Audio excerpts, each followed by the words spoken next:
गूंगी हो गई आज कुछ ज़बान कहते कहते, गूंगी हो गई आज कुछ ज़बान कहते कहते, हिचकिचा गया खुद को मुसलमान कहते कहते।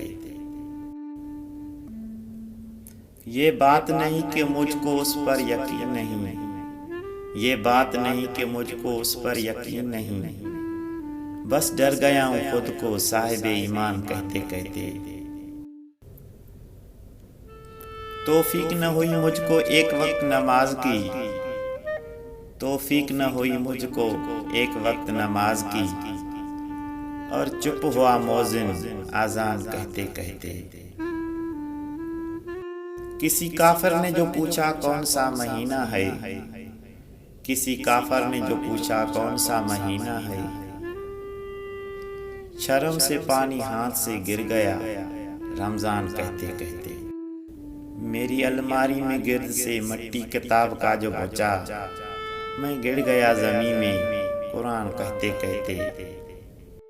ये सुनकर चुप सादा अली इकबाल उसने, ये सुनकर चुप सादा अली इकबाल उसने, यूं लगा जैसे रुक गया हो वो मुझे हैवान कहते कहते। गूंगी हो गई आज कुछ ज़बान कहते कहते, हिचकिचा गया खुद को मुसलमान कहते कहते।